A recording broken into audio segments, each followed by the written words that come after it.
Welcome students, RBSC online classes में स्वागत है आपका। हम पढ़ रहे हैं क्लास 11th पॉलिटिकल साइंस। हमने पॉलिटिकल साइंस में जो आपकी बुक है पॉलिटिकल थियरी वाली, राजनीतिक सिद्धांत वाली, उसमें फर्स्ट चैप्टर कंप्लीट कर लिया है। फर्स्ट चैप्टर जो था वो आपको ये इंट्रोडक्टरी चैप्टर था कि क्या होते हैं राजनीतिक सिद्धांत। फिर सेकंड चैप्टर्स में से हमने बाकायदा उन सिद्धांतों को पढ़ना शुरू किया था, और वो जो सेकंड चैप्टर है वो है फ्रीडम, स्वतंत्रता, जो हमने शुरू किया। फर्स्ट चैप्टर कंप्लीट भी हो गया है और उसके क्वेश्चन आंसर भी जो है हमने कोशिश की है कि आपको सारे के सारे सॉल्यूशंस बता दें। आपने, आशा है आपने वो वीडियो देख लिया होगा। अगर नहीं देखा है तो तुरंत देखिए, क्योंकि किस तरह से क्वेश्चंस के आंसर लिखने हैं वो उसमें मेंशन किया गया है, और क्या लिखना है, कौन से वर्ड्स का यूज करना है। तो चलिए चलते हैं इस वीडियो की तरफ। हम बात कर रहे थे स्वतंत्रता की। इसका भी फर्स्ट पार्ट जो इंट्रोडक्टरी पार्ट है वो आ चुका है, तो पहले वो देख लीजिए, उसके बाद में हम आगे बढ़ते हैं। क्योंकि अगर आप इंट्रोडक्शन किसी चीज का अच्छे से समझ जाते हो तो आगे की चीज जो भी थियरीज है वो समझना इजी हो जाता है। हमने देखा था कि स्वतंत्रता क्या है। स्वतंत्रता जो है वो ऐसी चीज है जिसके लिए सब अपनी जान तक की बाजी लगा दी लोगों ने। ऐसा क्यों हुआ, उसमें हमने केस स्टडीज भी पढ़ी, नेल्सन मंडेला की स्टडी की, साथ ही साथ आंग सान सू की भी स्टडी की थी। तो हमने देखा कि उन लोगों ने अपनी स्वतंत्रता को जो है लोगों की स्वतंत्रता से जोड़ के देखा, और उसका नतीजा क्या हुआ कि उन्होंने न सिर्फ खुद को इस लायक बनाया कि वो स्वतंत्र रह सके, बल्कि अपने लोगों को भी स्वतंत्रता दिलाई। ठीक है, तो अब चलिए थोड़ा इसके थ्योरेटिकल पार्ट की बात करते हैं। सबसे पहले इस कथन पर डिस्कशन करेंगे कि स्वतंत्रता क्या है। ऐसा क्या है इस शब्द में, क्या चीज है जिसके बारे में हम इतना डिस्कशन कर रहे हैं। हालांकि ये दुनिया का सबसे अच्छी फीलिंग है, ये दुनिया की सबसे अच्छी भावना है जो कोई भी जो है रख सकता है। ऐसी भावना है कि कोई भी सबसे पहले क्या प्राप्त करना चाहेगा, चाहे वो इंसान हो चाहे वो जानवर हो, सबसे पहले वो स्वतंत्रता प्राप्त करना चाहेगा, सबसे पहले वो आजाद होना चाहेगा। आप देखिए कि अगर पिंजरे में से पक्षी को छोड़ दिया जाए तो वो कितने खुशी से आसमान में उड़ जाता है। किसी जानवर को जो बंधा हुआ हो उसके बंधन खोल दो तो वो शायद दुनिया का सबसे खुशनसीब जो है प्राणी होगा। ठीक इसी तरह आप देखिए कि इंसानों पर से अगर बेड़ियां हटा दी जाए तो शायद वो बहुत ज्यादा खुश होंगे। तो यानी कि स्वतंत्रता कहने का मतलब सिर्फ इंसानों के लिए नहीं, प्राणी मात्र के लिए सबसे अच्छा भाव है। तो ये है क्या स्वतंत्रता। तो अगर इसको एक बड़े एस्पेक्ट में देखा जाए, इसको ओवरव्यू में देखा जाए, तो हम ये कह सकते हैं कि व्यक्ति पर बाहरी प्रतिबंधों का अभाव ही स्वतंत्रता है। अगर बाहर से कोई प्रतिबंध नहीं लगा हो, ना कोई फिजिकल शारीरिक प्रतिबंध हो, ना मानसिक प्रतिबंध हो, ना वैचारिक प्रतिबंध हो, ना उसके बोलने पर प्रतिबंध हो, ना उसके आने जाने पर प्रतिबंध हो, ये अगर प्रतिबंध, ये कॉन्स्ट्रेंट्स अगर नहीं है तो वही स्वतंत्रता है। इस परिभाषा के हिसाब से यदि किसी व्यक्ति पर बाहरी नियंत्रण या दबाव ना हो और वो बिना किसी पर निर्भर हुए निर्णय ले सके तथा स्वायत्त यानी अपनी मनमर्जी के तरीके से व्यवहार कर सके, तो वह व्यक्ति स्वतंत्र माना जा सकता है। हालांकि प्रतिबंधों का ना होना स्वतंत्रता का एक पहलू मात्र है।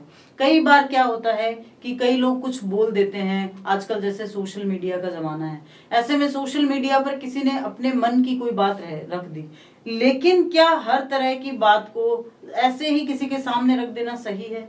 क्योंकि हम बोलने से पहले, हम एक सभ्य समाज में रहते हैं और हम जानते हैं कि बोलते समय भाषा की सभ्यता, शब्दों की सभ्यता और जो मर्यादाएं होती है उनको इस तरह से लांघा नहीं जा सकता। तो यानी अगर सिर्फ ये कहा जाए कि प्रतिबंधों का ना होना ही स्वतंत्रता है, तो क्या ये पूरी परिभाषा है? So when we are discussing what freedom is, we can say freedom is said to exist when external constraints on the individual are absent. तो स्वतंत्रता क्या है? जब कोई बाहरी दबाव, कोई बाहरी प्रतिबंध इंसान पर ना हो। In terms of this definition, an individual could be considered free if he or she not subject to external controls or concern and is able to make independent decisions and act in an autonomous way. However, absence of constraints is only one dimension of freedom. देखो clearly ये कह दिया गया है कि हाँ, प्रतिबंधों का ना होना स्वतंत्रता है, लेकिन ये सिर्फ एक पहलू है, ये सिर्फ सिक्के का वो पहलू है जो हम देख पा रहे हैं या जिससे हम रिलेट करते हैं।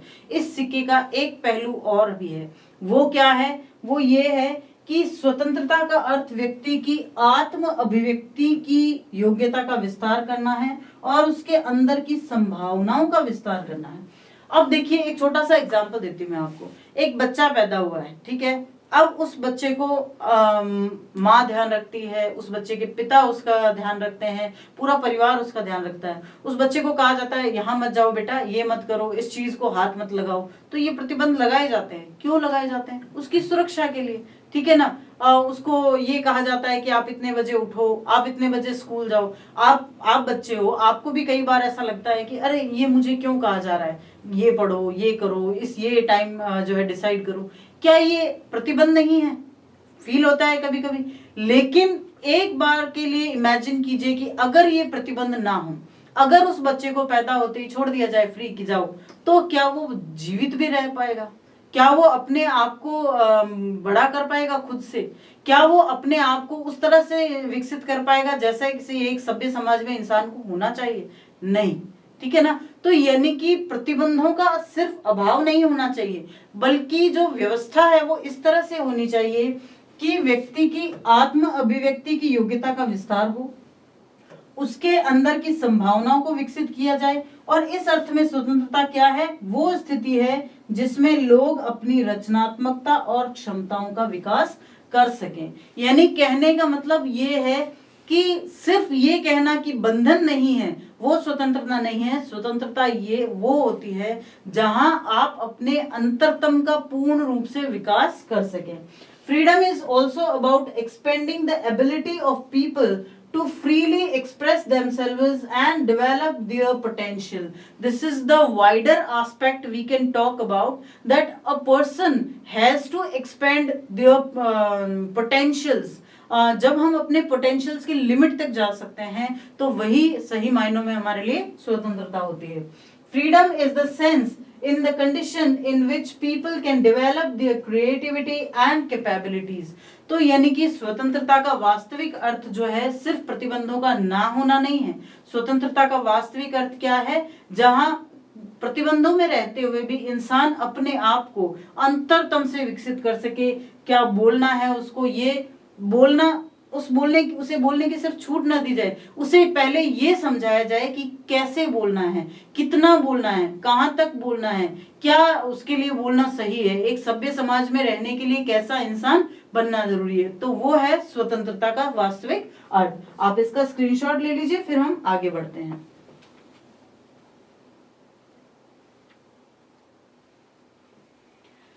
इसके बाद जब हम बात करते हैं स्वतंत्रता के बाद, तब हम बात करेंगे स्वराज की।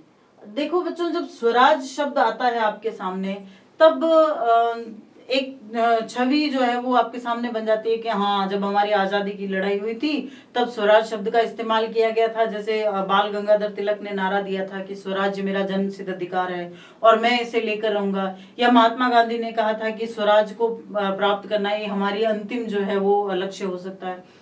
तो स्वराज को हम कैसे देखते हैं? स्वराज को हम मोस्टली इस मायने में देखते हैं कि स्वराज का मतलब होता है अपनी आजादी, अपना देश। लेकिन क्या इस शब्द के मायने सिर्फ इतने ही हैं? महात्मा गांधी ने जो हिंद स्वराज की जो बुक लिखी थी उसमें उन्होंने इस चीज को पूरी तरह से एलॉबरेट किया है। तो होता है क्या स्वराज?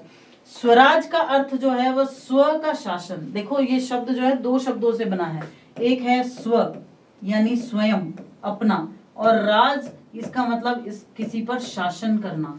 तो स्वराज सबसे पहले जब हम अपने आप पर शासन कर लेते हैं। देखो, प्रतिबंध दूसरे कब लगाते हैं? जब हम उच्छृंखल हो जाते हैं, ठीक है ना। जानवरों को क्यों बांध के रखा जाता है? क्योंकि अगर नहीं रखा जाएगा तो फिर वो कहीं चले जाएंगे और हमारे काम नहीं आएंगे, ठीक है ना। तो ठीक वैसे ही व्यक्ति पर प्रतिबंध तब लगाए जाते हैं जब वो अपनी लिमिट से बाहर चला जाता है। देखिए, जब स्वतंत्रता की हम बात करते हैं, अपनी स्वतंत्रता की, तब हमें ये भी तो ध्यान रखना होता है कि दूसरा व्यक्ति भी स्वतंत्र है, उसकी स्वतंत्रता का क्या। तो जहां दूसरे की शुरू हुई वहां हमारी खत्म, ठीक है ना। तो स्वराज का मतलब जो होता है वो सिर्फ वही मीनिंग नहीं है जो हम आजादी या फिर अपने देश की आजादी के लिए लेते हैं। उसका सबसे पहला मतलब है स्वराज, अपने आप पर शासन करना, अपने आप को जो है वो सबसे पहले कंट्रोल करना, ताकि आप बाकी सब चीजों को भी, कंडीशंस को भी कंट्रोल कर सको। तो स्वराज का अर्थ स्व का शासन भी हो सकता है और स्व के ऊपर शासन भी हो सकता है, यानी ये दोनों मीनिंग है। स्व का शासन यानी अपना शासन, चाहे वो अपने देश पर हो, और अपने ऊपर शासन, अपने ऊपर कंट्रोल। भारत के स्वतंत्रता संघर्ष में के संदर्भ में स्वराज राजनीतिक और संवैधानिक स्तर पर स्वतंत्रता की मांग है, ठीक है ना। ये इसका पहला मीनिंग है। इसका पहला मीनिंग क्या है कि भारत के स्वतंत्रता संघर्ष के संदर्भ में स्वराज राजनीतिक और संवैधानिक स्तर पर स्वतंत्रता की मांग है, और सामाजिक और सामूहिक स्तर पर ये एक वैल्यू है, ये एक मूल्य है। इसीलिए स्वराज स्वतंत्रता आंदोलन में एक महत्वपूर्ण नारा बन गया। ये ना सिर्फ हमारे देश की स्वतंत्रता से जुड़ा था, बल्कि ये सामाजिक और जो व्यक्तिगत मूल्यों की भी बात करता है। The term Swaraj incorporates within in two words. First, Swa means self, and second is Raj means rule. Okay, it can be understood to mean both the rule of the self and rule over self. देखो कितना शानदार इसका अर्थ निकल कर आया है। First, rule of the self and second, rule over self. तो ये दोनों ही स्वराज के मीनिंग है। Swaraj in the context of freedom struggle in India referred to freedom as a constitutional and political demand and as a value at the social collective level. That is why Swaraj was such an important rallying cry in the freedom movement of India.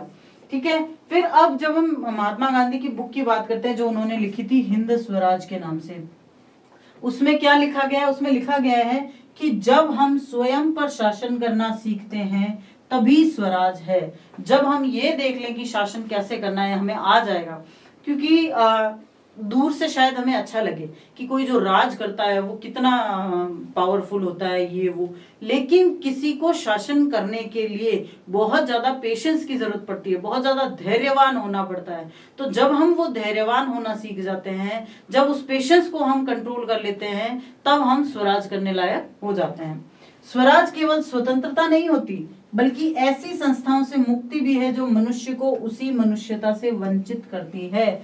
Swaraj का मतलब free छोड़ देना नहीं होता, सिर्फ अपना शासन नहीं होता, बल्कि ऐसे सभी इंस्टीट्यूशंस, ऐसी सभी चीजों से मुक्ति दिलाना है जो उसकी अपनी आइडेंटिटी, उसकी अपनी पहचान से उसको अलग कर रहे हैं। Self was the highlighted by Mahatma Gandhi in his work Hind Swaraj. Mahatma Gandhi की बुक का नाम है Hind Swaraj, where he states it is Swaraj when we learn to rule ourselves.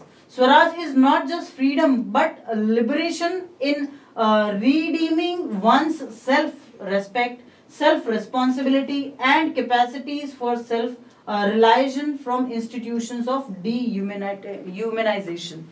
देखो किसी भी मनुष्य में सबसे बड़ी चीज क्या है? जब हमने पॉलिटिकल थ्योरीज और इन थ्योरीज की सिद्धांतों की, वैल्यूज की, प्रिंसिपल्स की बात शुरू की थी, तब भी मैंने आपको कहा था कि इंसान दो चीजों में यूनिक है। सबसे पहला तो जो उसका यूनिकनेस है वो है उसके सोचने समझने की प्रक्रिया, ठीक है, और दूसरी उसकी यूनिकनेस आती है उसकी लैंग्वेज में, यानी कि वो सोच समझ सकता है, वो जो उसका माइंडसेट है वो उसकी सबसे पहली यूनिकनेस है, उसकी अद्वितीयता है। दूसरी है उसका इंटरप्रिटेशन, भाषा, किस तरह से वो अपने आप को व्यक्त कर सकता है। तो कहने का मतलब अगर हम अपने आप को व्यक्त करेंगे, जैसे मैं किसी के सामने अगर गुस्से में अपनी बात व्यक्त करूंगी तो सामने वाला भी तो गुस्से से ही जवाब देगा। तो क्या ये एक सभ्य समाज की निशानी है? नहीं। तो फिर क्या करना होगा? हमें अपने आप को सेल्फ कंट्रोल करना होगा। जितना हम सेल्फ कंट्रोल्ड होंगे, जितना हम खुद पर शासन करेंगे, उतना ही सामने वाले को भी हम इंटरप्रेट कर सकेंगे। अगर मैं किसी से अच्छे से बात करती जाऊं तो फिर सामने वाला क्यों मुझ पर गुस्सा करेगा, है ना? तो यानी कि मैं सिर्फ फिर खुद पर ही कंट्रोल नहीं कर रही हूँ, मैं सामने वाले के फीलिंग्स को भी कंट्रोल कर रही हूँ। और यही स्वराज का मूल उद्देश्य है। जो शब्द है ना Swaraj, Swaraj as a meaning of a value, एक मूल्य के रूप में। स्वराज में मानव को यंत्रवत बनाने वाली संस्थाओं से मुक्ति पाना नहीं था। यंत्रवत बनाने वाली यानी कि कहने का मतलब कि ऐसी चीजें जो कंट्रोल करें। फॉर एग्जाम्पल जब ब्रिटिशर्स हमारे ऊपर शासन करते थे तब वही डिसाइड करते थे कि हम कितना लगान देंगे, कितना कर देंगे, कैसे रहेंगे, कौन सी प्रथाएं होंगी, कौन सी नहीं होंगी, कोई कहाँ रहेगा, कैसे चलेगा। जैसे जो ट्रेन चलती थी उनमें सेकंड क्लास में बैठने नहीं दिया जाता था, फर्स्ट क्लास में भारतीयों को, वो सिर्फ थर्ड क्लास में बैठ सकते थे। तो इस तरह से कंट्रोल करना किसी इंसान को, वो जो है वो परतंत्रता है। इन्हीं जो इंस्टीट्यूशंस है उनसे मुक्ति दिलाना ही स्वराज है। साथ ही स्वराज में आत्मसम्मान, दायित्व बोध और आत्म साक्षात्कार को पाना भी शामिल है।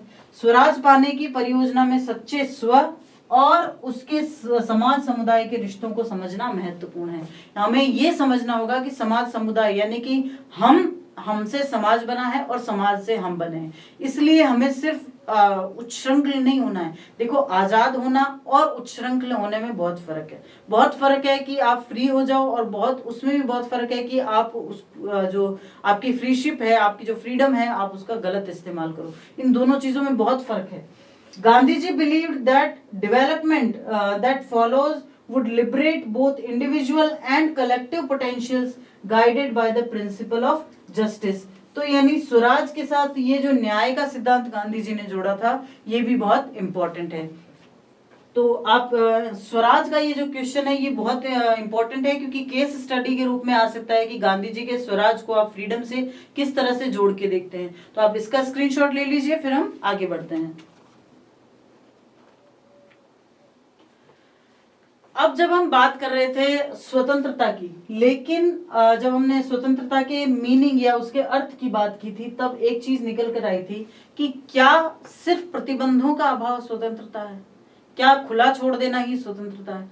फिर जैसे मैंने आपको एग्जाम्पल दिया बच्चे का, कि क्या बच्चे को अगर फ्री छोड़ दिया जाए, खुला छोड़ दिया जाए, तो वो स्वतंत्रता हो जाएगी? क्या वो विकास कर पाएगा? विकास तो बहुत दूर की बात है, डेवलपमेंट बहुत दूर की बात है। क्या वो ग्रो कर पाएगा? क्या वो वृद्धि कर पाएगा? नहीं, है ना। तो प्रतिबंध भी जरूरी है। हमारे ऊपर जो प्रतिबंध है, तो सबसे पहला जो क्वेश्चन निकल के आता है वो यही है कि प्रतिबंध क्यों ये प्रतिबंध हम पे लगाए जाएं, ठीक है ना। तो सबसे पहले तो हम ये देखते हैं कि प्रतिबंध कौन कौन से हैं जो हम पर लगाए जाते हैं। सबसे पहला प्रतिबंध होता है बाहरी नियंत्रण। बाहरी नियंत्रण का मतलब होता है कि हम अंदर से कुछ चाहते हैं लेकिन वो नहीं हो, तो उसको प्रतिबंध कहा जा सकता है, उसको कॉन्स्ट्रेंट कहा जा सकता है। सरकारी कानूनों के जो हम पर नियंत्रण होते हैं वो भी प्रतिबंध कहे जाते हैं। सामाजिक असमानता भी हम पर प्रतिबंध लगा देते हैं। सामाजिक असमानता कैसे प्रतिबंध लगा देती है? जब हम देखते हैं कि किसी इंसान को जो है नीचे की संज्ञा दे दी गई कि भाई ये तो नीचे जाति का है या निचले धर्म का है, या किसी इंसान को या व्यक्ति को जो है वो ऊंची जाति का मान लिया जाता है, तो ऐसे में उनको अपने दायरे में रहना पड़ता है, वो एक दूसरे के साथ नहीं आ सकते। तो ये भी सामाजिक असमानता भी एक तरह से प्रतिबंधों को जन्म देती है। लोभ, इंसान का लोभ बहुत बड़ी चीज है और बहुत बुरी चीज है, जो कि उसे बांध के रख देता है अपने लोभ के साथ साथ। फिर आर्थिक असमानता भी प्रतिबंधों को उसी तरह जन्म देती है जिस तरह सामाजिक असमानता जन्म देती है। So when we talk about the sources of constraints, first is external control. External control means when you not want to be in control but someone is trying to be in limits. ये मतलब आपको कोशिश की जा रही है कि आपको किसी लिमिट्स में रखा जाए, जबरदस्ती रखे, चाहे किसी भी प्रकार से आपको दबाव बनाकर रखे, तो उसको कहते हैं एक्सटर्नल कंट्रोल। गवर्नमेंट लॉज, जो सरकार की नीतियां होती हैं। Social inequality is also the producer of these constants. Grid is a huge source, and again economic inequality is also the source of constraints because it works just as social inequality work. देखो, आर्थिक और सामाजिक जो असमानताएं होती है ना, उसमें असमानता का मतलब ही है कि एक नीचे है एक ऊंचे है। तो जो ऊपर का होता है वो हमेशा नीचे वाले के दायरे में जाने से बचता है, और नीचे वाला हमेशा ऊपर के दायरे में जाने की कोशिश करता है। तो ये जो कोशिशें हैं, ये कोशिशें हमेशा समाज में टकराव को जन्म देती है, और टकराव हमेशा समाज के लिए बुरा होता है और इसीलिए प्रतिबंधों का कारण भी बनता है। तो इसी वजह से ये जो सामाजिक और आर्थिक असमानताएं हैं, ये हमारे समाज में प्रतिबंधों के स्रोत माने जाते हैं। लेकिन फिर भी जरूरी है ये कॉन्स्ट्रेंट्स। तो ये प्रतिबंध जरूरी क्यों है, ये प्रतिबंध हमें इनकी आवश्यकता क्यों है? इसके पहला रीजन तो है कि प्रतिबंधों के अभाव में समाज में अव्यवस्था हो जाएगी। अब कैसे अव्यवस्था हो जाएगी, इसका एक छोटा सा एग्जाम्पल है। फॉर एग्जाम्पल, रोड है और रोड के बीच में डिवाइडर है।